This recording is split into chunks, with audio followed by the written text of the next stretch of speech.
Viewers, എല്ലാവർക്കും ദിജോസ് വേൾഡിന്റെ പുതിയൊരു വീഡിയോയിലേക്ക് സ്വാഗതം. കേട്ടോ, ഏത് തരത്തിലെ ഹോർമോണൽ പ്രശ്നങ്ങൾ നിങ്ങൾക്കുണ്ടെങ്കിലും അതെല്ലാം പരിഹരിച്ച് നിങ്ങളെ പ്രഗ്നന്റ് ആകാൻ സഹായിക്കുന്ന ഒരു മാജിക്കൽ ടിപ്പുമായിട്ടാണ് ഇന്നത്തെ വീഡിയോയിൽ സംസാരിക്കുന്നത്. കേട്ടോ, അതെന്താണെന്ന് നമുക്ക് നോക്കാം. വീഡിയോ നമുക്ക് സ്റ്റാർട്ട് ചെയ്യാം. ഇവിടെ സംസാരിക്കാനായിട്ട് പോകുന്നത് ചിയാ സീഡ്സിനെ പറ്റിയിട്ടാണ്. നമ്മുടെ ചാനലിൽ ഇപ്പോൾ ഒരുപാട് പേര് ചിയാ സീഡ്സിനെ പറ്റിയിട്ട് കമന്റ്സ് ചോദിക്കുന്നുണ്ട്. ചേച്ചി എപ്പോൾ മുതൽ എപ്പോൾ വരെയാണ് എടുക്കേണ്ടത്, അങ്ങനെയുള്ള ഒരുപാട് ഡീറ്റെയിൽസ് ചോദിക്കുന്നുണ്ട്. ഈ ചിയാ സീഡ്സിനെ പറ്റിയിട്ട് ഓൾറെഡി ഞാനൊരു വീഡിയോ ചെയ്തിട്ടുണ്ടായിരുന്നു. പക്ഷേ ചാനലിൽ കോപ്പിറൈറ്റ് സ്ട്രൈക്ക് വന്നപ്പോഴേക്കും കോപ്പിറൈറ്റ് ആയിട്ടുള്ള കണ്ടന്റ്സ്, അതായത് ഇമേജസും വീഡിയോസും ഞാൻ യൂസ് ചെയ്തുകൊണ്ട് ആ ഒരു വീഡിയോ എനിക്ക് പാർഷ്യലി റിമൂവ് ചെയ്യേണ്ടതായിട്ട് വന്നു. അതുകൊണ്ട് അത് കംപ്ലീറ്റ് അല്ല. അപ്പോൾ ഒരുപാട് പേര് ചിയാ സീഡ്സിനെ പറ്റി ചോദിക്കുന്നത് കേട്ടപ്പോൾ എനിക്ക് തോന്നി ഒന്നും കൂടി വീഡിയോ അപ്ലോഡ് ചെയ്യാം. കേട്ടോ, ചിയാ സീഡ്സ് എന്ന് പറയുന്നത് നമ്മളിപ്പോൾ സീഡ് സൈക്ലിംഗ് ചെയ്യുന്നവരുണ്ടാവുമല്ലോ, PCOD മറ്റുള്ള ഹോർമോണൽ ഇംബാലൻസ് ഒക്കെ ഉണ്ടാകുമ്പോഴേക്കും പലരും സീഡ് സൈക്ലിംഗ് ചെയ്യാറുണ്ട്. അതായത് അവരുടെ ആ ഒരു മെൻസ്ട്രൽ സൈക്കിളിനെ രണ്ടായിട്ട് ഡിവൈഡ് ചെയ്തിട്ട് ആദ്യത്തെ ഫേസിൽ ഫ്ലാക്സ് സീഡും അതുപോലെ പംകിൻ സീഡ്, പിന്നെ സൺഫ്ലവർ സീഡ്, സെസമി സീഡ്, അങ്ങനെയൊക്കെയാണ് സീഡ് സൈക്ലിംഗിൽ യൂസ് ചെയ്യുന്നത്. ഈ സീഡ് സൈക്ലിംഗ് എന്ന് പറയുന്നത് നമ്മൾ ഓരോ ഫേസിൽ യൂസ് ചെയ്യുന്നത് പോലെ തന്നെ അതിനേക്കാളും എഫക്റ്റീവ് ആയിട്ടുള്ള ഒന്നാണ് ചിയാ സീഡ്സ് എന്ന് പറയുന്നത്. ഇത് നമ്മൾ കൃത്യമായിട്ടും പ്രോപ്പറായിട്ടും യൂസ് ചെയ്യുകയാണെങ്കിൽ ഹോർമോണൽ ഇംബാലൻസസ് ഒക്കെ ഒരു പരിധി വരെ നിയന്ത്രിച്ചു കൊണ്ടുപോകുന്നതിനും എളുപ്പത്തിൽ പ്രഗ്നൻസി കിട്ടുന്നതിനും ഇത് സഹായിക്കുന്നുണ്ട്. കേട്ടോ, അപ്പൊ ഇതെങ്ങനെയാണ് യൂസ് ചെയ്യേണ്ടതെന്നും ഇതിന്റെ ബെനിഫിറ്റ്സ് എന്തൊക്കെയാണെന്ന് നമുക്ക് നോക്കാം. വീഡിയോ നമുക്ക് സ്റ്റാർട്ട് ചെയ്യാം. ഒരുപാട് ന്യൂട്രിയൻസ് ചിയാ സീഡ്സിൽ അടങ്ങിയിട്ടുണ്ട്. അതിൽ പ്രധാനപ്പെട്ടവയാണ് fibre, omega-3, iron, potassium, vitamin C, magnesium, antioxidants, മറ്റുള്ള ആന്റി ഓക്സിഡൻസ്, അതുപോലെ കാൽഷ്യം, സിങ്ക് എന്നിവ. ഇതെല്ലാം തന്നെ നിങ്ങൾക്ക് omega-3 അറിയുമ്പോൾ മനസ്സിലാകും. നമ്മൾ സാധാരണയായിട്ട് omega-3യുടെ ഡെഫിഷ്യൻസി ശരീരത്തിൽ ഉണ്ടാവുകയാണെങ്കിൽ നിങ്ങൾക്ക് പ്രഗ്നൻസി ആകുന്നുണ്ടെങ്കിൽ തന്നെ അത് സർവൈവ് ചെയ്ത് മുൻപോട്ടേക്ക് പോകാനായിട്ടുള്ള ചാൻസസ് കുറവാണ്. അതുപോലെ തന്നെ നമ്മുടെ സിങ്കും അതുപോലെ കാൽസ്യവും എന്താണെങ്കിലും നിങ്ങൾ പ്രഗ്നന്റ് ആകുന്നുണ്ടെങ്കിൽ അത് കുഞ്ഞിന്റെ വൈറ്റൽ പാർട്ടിന്റെ ഡെവലപ്മെന്റിന് ഒരുപാട് ഇമ്പോർട്ടൻസ് വഹിക്കുന്നവയാണ്. പ്രഗ്നൻസിയുടെ സ്റ്റേജിനെ മാറ്റി നിർത്തി കഴിഞ്ഞാലും പ്രഗ്നന്റ് ആകാൻ ശ്രമിക്കുന്നവർക്കും എഗ്ഗിന്റെ ഫോർമേഷൻ കൃത്യമായിട്ട് നടക്കുന്നതിനും പുരുഷന്മാരിലാണെങ്കിലും സെമന്റെ ഫോർമേഷൻ കൃത്യമായിട്ട് നടക്കുന്നതിനും ഇത് സഹായിക്കുന്നുണ്ട്. അതുകൊണ്ട് തന്നെ ഈ ഒരു ചിയാ സീഡ്സ് നിങ്ങൾ പ്രോപ്പറായിട്ട് എടുക്കുന്നത് എല്ലാ ആക്ടിവിറ്റീസും കൃത്യമായിട്ട് നടന്ന് എൻഡോമെട്രിയൽ ലൈനിങ് കൃത്യമായിട്ട് വരുന്നതിനും അതുപോലെ എഗ്ഗിന്റെ ക്വാളിറ്റിയും അതുപോലെ ഫോളിക്കിൾസ് കൃത്യമായിട്ട് വളരുന്നതിനും ഒക്കെ സഹായിക്കുന്നുണ്ട്. കേട്ടോ, ഇനി ഇത് ഉപയോഗിക്കുമ്പോൾ സ്ത്രീകൾക്ക് കിട്ടുന്ന ബെനിഫിറ്റുകൾ എന്തൊക്കെയാണെന്ന് നമുക്ക് നോക്കാം. സ്ത്രീകൾക്ക് അവരുടെ പ്രൊലാക്റ്റിൻ ലെവലിനെ നോർമലൈസ് ചെയ്യാൻ വേണ്ടിയിട്ട് സഹായിക്കുന്നു. ഫീഡ് ചെയ്യുന്ന അമ്മമാരും അതുപോലെ പ്രഗ്നന്റ് ആയിട്ടുള്ളവർക്കും ഒക്കെ പ്രൊലാക്റ്റിൻ ലെവൽ ശരീരത്തിൽ കൂടുതലായിരിക്കും. കാരണം ആ കുഞ്ഞിനെ ഫീഡ് ചെയ്യാൻ വേണ്ടിയിട്ട് ബോഡി പ്രിപ്പയർ ആവുന്നതുകൊണ്ടും ഫീഡ് ചെയ്തുകൊണ്ടിരിക്കുന്നത് കൊണ്ടുമാണ് പ്രൊലാക്റ്റിൻ ലെവൽ കൂടുതലാവുന്നത്. എന്നാൽ പ്രഗ്നന്റ് അല്ലാത്ത സ്ത്രീകൾക്ക്, ഫെർട്ടിലിറ്റി ട്രീറ്റ്മെന്റുകൾ എടുക്കുന്ന സ്ത്രീകൾക്ക് പ്രൊലാക്റ്റിന്റെ ലെവൽ ശരീരത്തിൽ കൂടുകയാണെങ്കിൽ അതുമൂലം നിങ്ങൾക്ക് പ്രഗ്നന്റ് ആകാൻ ബുദ്ധിമുട്ടുണ്ടാകുന്നു. പ്രഗ്നന്റ് ആകാൻ ബുദ്ധിമുട്ട് വരുന്നത് ഓവുലേഷൻ പ്രോപ്പറായിട്ട് നടക്കാതെ വരുന്നതിലൂടെയൊക്കെയാണ്. അതുകൊണ്ട് അതിനെ നിയന്ത്രിച്ചു കൊണ്ടുപോകാൻ വേണ്ടിയിട്ട് ഈ ഒരു ചിയാ സീഡ്സ് ഉപയോഗിക്കുന്നത് നിങ്ങളെ സഹായിക്കുന്നു. നിങ്ങളുടെ ഹോർമോണൽ ഇംബാലൻസ് ക്യൂർ ചെയ്യുന്നു. ഇപ്പോൾ നമ്മുടെ ആ ഒരു ലൈഫ് സ്റ്റൈൽ അനുസരിച്ച് ഒരുപാട് പേർക്ക് ശരീരത്തിൽ ഈസ്ട്രോജന്റെ ഏറ്റക്കുറച്ചിലുകൾ ഉണ്ടാവാറുണ്ട്, പ്രൊജസ്ട്രോണിന്റെ ഡെഫിഷ്യൻസീസ് ഉണ്ടാവാറുണ്ട്. ഇതെല്ലാം ഒന്ന് നോർമലൈസ് കൊണ്ടുപോകണമെങ്കിൽ ഈസ്ട്രോജനും പ്രൊജസ്ട്രോണും ബാലൻസ് ആയിട്ട് തന്നെ പോകണം. ഏതെങ്കിലും ഒന്ന് കൂടിക്കഴിഞ്ഞാൽ ഒന്ന് കുറയും. അങ്ങനെ ആയിക്കഴിഞ്ഞാൽ നിങ്ങളുടെ ഫോളിക്കുലർ ഫേസിലും ലൂട്ടിയൽ ഫേസിലും അതിന്റെ ഡെഫിഷ്യൻസീസ് കാണാനായിട്ട് സാധിക്കും. അതുകൊണ്ട് അതിനൊന്ന് നോർമലൈസ് ചെയ്ത് കൊണ്ടുപോകാൻ വേണ്ടിയിട്ട് ഇത് സഹായിക്കുന്നു. അണ്ടത്തിന്റെ വളർച്ച കൃത്യമായിട്ട് എത്തി ഒരു 80 to 22 mm വരെയെങ്കിലും കൃത്യമായിട്ട് എത്തി അത് നാച്ചുറലി റപ്ചർ ആകാൻ വേണ്ടിയിട്ടുള്ള ഒരു കേപ്പബിലിറ്റി അതിന് കൊടുക്കാൻ വേണ്ടിയിട്ട് ചിയാ സീഡ്സ് സഹായിക്കുന്നു. നിങ്ങളിപ്പോൾ ഏതെങ്കിലും ഒരു ട്രീറ്റ്മെന്റ് എടുക്കുന്നുണ്ടെങ്കിലും അതിന്റെ കൂടെ നിങ്ങൾക്ക് ചിയാ സീഡ്സ് ഉപയോഗിക്കുന്നത് നല്ലതായിരിക്കും. കേട്ടോ, അതുപോലെ തന്നെ പീരിയഡ്സിന്റെ ഇറഗുലാരിറ്റീസ് ഉണ്ടെങ്കിൽ അത് സോൾവ് ചെയ്യുന്നതിന് ഒരു 21 to 35 മെൻസ്ട്രൽ സൈക്കിളിൽ കൃത്യമായിട്ട് ഓവുലേഷൻ നിലനിർത്തിക്കൊണ്ട് വരുന്നതിന് ഇത് സഹായിക്കുന്നു. പീരിയഡ്സ് കൃത്യമായിട്ട് നിലനിർത്തിക്കൊണ്ട് വരുന്നതിന് ഇത് സഹായിക്കുന്നു. പീരിയഡ്സ് അതിനേക്കാളും കുറവാണെങ്കിലും, അതായത് 21-നേക്കാളും കുറവാണെങ്കിലും 35-നേക്കാളും കൂടുതലാണെങ്കിലും നിങ്ങൾക്ക് ഓവുലേഷൻ കൃത്യമായിട്ട് നടക്കാനായിട്ടുള്ള ചാൻസസ് കുറവാണ്. ഒട്ടും നടക്കില്ല എന്നല്ല, ചാൻസസ് കുറേയും കൂടി കുറവാണ്. അതുപോലെ തന്നെ അണ്ടം വളരാനായിട്ടുള്ള ചാൻസസും അവിടെ കുറഞ്ഞു വരുന്നു. അതിനൊന്ന് ഇംപ്രൂവ് ചെയ്യുന്നതിന് നിങ്ങൾക്ക് കൃത്യമായിട്ട് പീരിയഡ്സ് വരണം. വെറുതെ ഒരു മാസത്തിൽ ഒരു ദിവസം പീരിയഡ്സ് വന്നാൽ പോരാ, ആ വരുന്ന ദിവസം ഏതാണെന്ന് നമുക്ക് ട്രാക്ക് ചെയ്യാനായിട്ടും സാധിക്കണം. അതാണ് ഒരു ഹെൽത്തി ആയിട്ടുള്ള ഒരു പീരിയഡ്സ്. കേട്ടോ, അതുപോലെ തന്നെ വെയിറ്റ് ലോസ് ആഗ്രഹിക്കുന്ന ആളുകൾക്ക് വെയിറ്റ് ലോസിന് വേണ്ടിയിട്ടും ഇത് സഹായിക്കുന്നു. നിങ്ങൾക്ക് വെയിറ്റ് ഓവർ ആണെങ്കിൽ, ഓവർ എന്ന് പറയുമ്പോഴേക്കും ഉദ്ദേശിക്കുന്നത് നിങ്ങളുടെ ഉയരത്തിനേക്കാളും നിങ്ങളുടെ പ്രായത്തിനേക്കാളും കൂടുതലാണ് നിങ്ങൾക്ക് ശരീരഭാരമെങ്കിൽ അത് നിങ്ങൾ കുറക്കാൻ ശ്രമിക്കുന്നത് നല്ലതാണ്. കാരണം ഓവറായിട്ട് നമ്മൾ വണ്ണം വെച്ച് പോകുമ്പോഴേക്കും ഫാറ്റ് ടിഷ്യൂസ് നമ്മുടെ ലോവർ അബ്ഡമൻ ഭാഗത്തും നമ്മുടെ തൈസിന്റെ ഭാഗത്തും അടിഞ്ഞുകൂടാനായിട്ട് ചാൻസ് ഉണ്ട്. ഈ ഫാറ്റ് കൂടുതലായിട്ട് വരികയാണെങ്കിൽ അത് ഓവുലേഷൻ നടക്കുന്നതിന്റെ ചാൻസസ് റിഡ്യൂസ് ചെയ്യുന്നു. അങ്ങനെ വരുമ്പോൾ പ്രോപ്പറായിട്ട് ഓവുലേഷൻ നടക്കാതെ വരുന്നു. അതുകൊണ്ട് നിങ്ങൾ ആദ്യം തന്നെ നിങ്ങളുടെ ആ ഒരു വെയിറ്റും അതുപോലെ നിങ്ങളുടെ ആ ഒരു ഹൈറ്റും ഒക്കെ നോർമൽ ആണോ എന്നുള്ള എന്നുള്ള കാര്യം ശ്രദ്ധിക്കുക. ഹൈറ്റ് നമുക്ക് കൂട്ടാനും കുറക്കാനും പറ്റില്ല, പക്ഷേ ഹൈറ്റിന് അനുസൃതമായിട്ടാണോ നിങ്ങൾക്ക് വെയിറ്റ് പോകുന്നതെന്ന് മസ്റ്റ് ആയിട്ട് നിങ്ങൾ മനസ്സിലാക്കുക കേട്ടോ. ഒരുപാട് നാളുകളായിട്ട് ഓവുലേഷൻ നടക്കാത്തവരും പീരീഡ്സ് റെഗുലർ ആവാത്തവരും ഒക്കെ ഏറ്റവും ആദ്യം ശ്രദ്ധിക്കേണ്ടത് വെയിറ്റിന്റെ കാര്യമാണെന്ന് ഒന്ന് ഓർമ്മിപ്പിക്കുക കേട്ടോ. അടുത്തതായിട്ട് നിങ്ങൾക്ക് കിട്ടുന്ന ബെനിഫിറ്റ് എന്ന് പറയുന്നത് നിങ്ങളുടെ ബ്ലഡ് ഫ്ലോ ഇൻക്രീസ് ചെയ്യാൻ വേണ്ടിയിട്ട് സഹായിക്കുന്നു. ബ്ലഡ് ഫ്ലോ വർദ്ധിപ്പിക്കുമ്പോഴേക്കും ശരീരത്തിലെ ഓരോ അവയവങ്ങൾക്കും കൃത്യമായിട്ട് വർക്ക് ചെയ്യാനായിട്ട് സാധിക്കുന്നു. ഇവയുടെ പ്രവർത്തനം കുറയുമ്പോഴാണ് അണ്ഡം വളരുന്നതിനും അതുപോലെ എൻഡോമെട്രിയൽ ലൈനിങ് വളരുന്നതിനും സെർവിക്കൽ മ്യൂക്കസിന്റെ പ്രൊഡക്ഷൻ കുറയുന്നതിനുമൊക്കെ ഇത് കാരണമാവുന്നത്. അതുകൊണ്ട് അതെല്ലാം നോർമലൈസ് ചെയ്ത് കൊണ്ടുപോകാൻ വേണ്ടിയിട്ട് ബ്ലഡ് ഫ്ലോ ഇൻക്രീസ് ചെയ്യാൻ വേണ്ടിയിട്ട് ചിയ സീഡ്സ് ഉപയോഗിക്കുന്നത് നിങ്ങളെ സഹായിക്കുന്നു. അടുത്ത ബെനിഫിറ്റ് ആണ് നമ്മുടെ മൂഡ് സ്വിങ്സും അതുപോലെ നമ്മുടെ സ്ട്രെസ്സും റിഡ്യൂസ് ചെയ്യാൻ വേണ്ടിയിട്ട് സഹായിക്കുന്നു. PCODയും മറ്റ് ഹോർമോണൽ ഇംബാലൻസസും ഒക്കെ ഉള്ളവർക്ക് അവരുടെ ഒപ്പം തന്നെ വരുന്ന മറ്റൊരു സൈഡ് എഫക്ട് അല്ലെങ്കിൽ ഒരു ലക്ഷണമാണ് സ്ട്രെസ് അല്ലെങ്കിൽ മൂഡ് സ്വിങ്സ് എന്ന് പറയുന്നത്.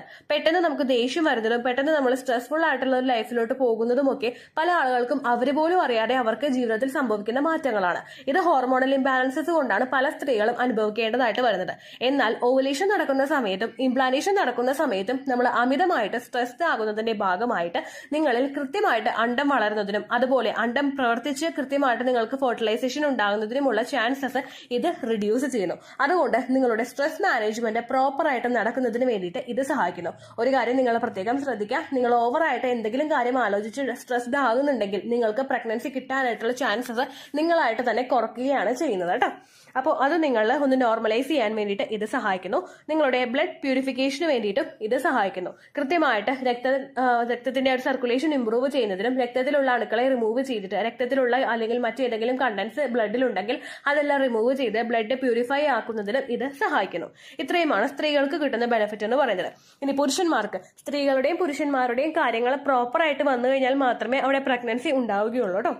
ഒരുപാട് പേര് ചാനലിൽ ചേച്ചി ഒരുപാട് നാളായി ട്രീറ്റ്മെന്റ് എടുക്കുന്നു, ഓവുലേഷൻ നടക്കുന്നുണ്ട്, ഡേറ്റ് കൃത്യമായിട്ട് വരുന്നുണ്ട്, പക്ഷേ ഹസ്ബൻഡിനെ ടെസ്റ്റ് ചെയ്തിട്ടുണ്ടോ എന്ന് ചോദിക്കുമ്പോഴേക്കും ഇല്ല എന്നാണ് പലരും മറുപടി പറയുന്നത്. ചിലപ്പോൾ അവർ ഹസ്ബൻഡ് ടെസ്റ്റ് ചെയ്യാറില്ല, അല്ലെങ്കിൽ ഹസ്ബൻഡ് അതിനൊരു വൈമുഖ്യം കാണിക്കുന്നു. ഇങ്ങനെയൊക്കെ വരുമ്പോഴേക്കും പ്രഗ്നൻസി അവിടെ നീണ്ടു പോകാനായിട്ട് ചാൻസ് ഉണ്ട്. അങ്ങനെയുള്ള ആളുകൾക്കും അതുപോലെ തന്നെ ഹസ്ബൻഡിന് സ്പെർമിന്റെ ക്വാളിറ്റി ഉണ്ടെങ്കിൽ കൂടി തന്നെയും അതിന്റെ പെർഫോമൻസ് വർദ്ധിപ്പിക്കുന്നതിന് വേണ്ടിയിട്ടും ചിയ സീഡ്സ് കൊടുക്കുന്നത് നല്ലതാണ്. ചിയ സീഡ്സ് കൊടുക്കുന്നത് മൂലം പുരുഷന് കിട്ടുന്ന ബെനിഫിറ്റ് എന്ന് പറയുന്നത് ടെസ്റ്റോസ്റ്റിറോൺ വർദ്ധിപ്പിക്കുന്നതിന് വേണ്ടിയിട്ട് സഹായിക്കുന്നു. ടെസ്റ്റോസ്റ്റിറോൺ വർദ്ധിപ്പിക്കുന്നതോടൊപ്പം കൗണ്ടും ഇത് എൻഹാൻസ് ചെയ്യുന്നു. ടെസ്റ്റോസ്റ്റിറോൺ ആണ് പുരുഷ ഹോർമോൺ. അവരുടെ സെമന്റെ പ്രൊഡക്ഷനും അതുപോലെ ബാക്കിയുള്ള കാര്യങ്ങളും ഒക്കെ കൃത്യമായിട്ട് മെയിൻറ്റെയിൻ ചെയ്യാൻ വേണ്ടിയിട്ട് സഹായിക്കുന്നത് ടെസ്റ്റോസ്റ്റെറോൺ ആണ്. അതിന്റെ ലെവൽ ബാലൻസ് ആയിട്ട് പോകുന്നുണ്ടെങ്കിൽ നിങ്ങളുടെ പുരുഷന്റെ സ്പെർമിന് മോട്ടിലിറ്റി ഉണ്ടാകും, അതുപോലെ മോർഫോളജി കൃത്യമായിട്ടുണ്ടാകും, DNA സ്ട്രക്ചർ കൃത്യമായിട്ട് ഫോം ചെയ്യും. അങ്ങനെയൊക്കെ ആവുന്ന ഒരു സെമന് കൃത്യമായിട്ട് ശരീരത്തിനകത്തേക്ക് കടന്ന് ശരീരത്തിലെ പ്രതികൂല അവസ്ഥകളെല്ലാം തരണം ചെയ്ത് അണ്ഡം വരുന്നത് വരെ വെയിറ്റ് ചെയ്യാനോ അല്ലെങ്കിൽ അണ്ഡമുള്ള ആ സമയത്ത് തന്നെ ഫെർട്ടിലൈസ്ഡ് ആവാനായിട്ടോ ഉള്ള കേപ്പബിലിറ്റി ഉണ്ടാകും. അപ്പോൾ അത് എൻഹാൻസ് ചെയ്യാൻ വേണ്ടിയിട്ട് നിങ്ങളുടെ ഹസ്ബൻഡിന് യാതൊരു തരത്തിലുള്ള പ്രശ്നങ്ങളും ഇല്ലെങ്കിലും നിങ്ങൾ ഉപയോഗിക്കുന്നതോടൊപ്പം ഹസ്ബൻഡിനും ഇത് കൊടുക്കാനായിട്ട് ശ്രദ്ധിക്കുക കേട്ടോ. ഇനി ഇതെങ്ങനെയാണ് ഉപയോഗിക്കേണ്ടതെന്ന് നമുക്ക് നോക്കാം. ഒരു 2 ടീസ്പൂൺ പെർ ഡേ നിങ്ങൾക്കിത് ഉപയോഗിക്കാവുന്നതാണ്. 2 ടീസ്പൂൺ ഉപയോഗിക്കുമ്പോൾ ഒറ്റയടിക്ക് നിങ്ങൾ 2 ടീസ്പൂൺ ഉപയോഗിക്കേണ്ട. രാവിലെ 1 ടീസ്പൂൺ, രാത്രി 1 ടീസ്പൂൺ, അങ്ങനെ നിങ്ങൾ ഉപയോഗിക്കുക. ഒരു തവണ നിങ്ങൾ രാവിലെ ഉപയോഗിച്ച് നോക്കുക. നിങ്ങൾക്ക് വേറെ പ്രശ്നങ്ങളൊന്നും ഇല്ലെങ്കിൽ, സൈഡ് എഫക്ട്സ് ഒന്നും ഇല്ലെങ്കിൽ നിങ്ങൾക്കിത് ഉപയോഗിക്കാവുന്നതാണ്. ഒരുപാട് നിങ്ങൾ ഉപയോഗിക്കേണ്ട, കാരണം ഗുണങ്ങൾ ഒരുപാട് കിട്ടുന്നു എന്ന് വിചാരിച്ചിട്ട് ഒരുപാട് പേര് 1 ടീസ്പൂണോ 2 ടീസ്പൂണോ ഒക്കെ ഒറ്റയടിക്ക് ഉപയോഗിക്കാറുണ്ട് കേട്ടോ. അങ്ങനെ ഉപയോഗിക്കേണ്ട ആവശ്യമില്ല. ഇത് നമ്മൾ വെള്ളത്തിലോട്ടോ അല്ലെങ്കിൽ പാലിലോട്ടൊക്കെ ആഡ് ചെയ്യുമ്പോഴേക്കും അത് ഒരുപാട് ഇരട്ടിച്ച് വരും. നമ്മൾ 1 ടീസ്പൂൺ ഇട്ടാലും അത് ഇരട്ടി ഉണ്ടാകും. അതുകൊണ്ട് നിങ്ങൾ കൂടുതലായിട്ട് ഇടേണ്ട ആവശ്യമില്ല കേട്ടോ. 1 ടീസ്പൂൺ രാവിലെ ഇട്ട് നോക്കിയിട്ട് നിങ്ങൾക്ക് പ്രശ്നമൊന്നുമില്ല, നിങ്ങളുടെ ശരീരം ഇതുമായിട്ട് പൊരുത്തപ്പെടുന്നുണ്ടെങ്കിൽ നിങ്ങൾ വൈകുന്നേരവും അത് ഉപയോഗിക്കാനായിട്ട് ശ്രദ്ധിക്കുക. ഓരോ ദിവസവും നിങ്ങൾക്കിത് യൂസ് ചെയ്യാവുന്നതാണ്. നിങ്ങളുടെ പീരിയഡ്സിന്റെ സമയത്ത്, നിങ്ങളുടെ ഓവുലേഷന്റെ സമയത്ത്, നിങ്ങളുടെ ഇംപ്ലാന്റേഷന്റെ സമയത്ത് ഒക്കെ നിങ്ങൾക്കിത് ചിയ സീഡ്സ് യൂസ് ചെയ്യാവുന്നതാണ്. അതുകൊണ്ട് വേറൊരു തരത്തിലുള്ള സൈഡ് എഫക്റ്റ് ഉണ്ടാവില്ല പ്രോപ്പറായിട്ട് യൂസ് ചെയ്താൽ കേട്ടോ. ഇത് എങ്ങനെയൊക്കെ ഉപയോഗിക്കണമെന്ന് വെച്ച് കഴിഞ്ഞാൽ വെള്ളത്തിൽ കലർത്തിയിട്ട് നല്ലപോലെ ഇളക്കി മിക്സ് ആക്കിയിട്ട് നിങ്ങൾക്ക് വെള്ളത്തിൽ ചേർത്തിട്ട് ഇത് കുടിക്കാവുന്നതാണ്.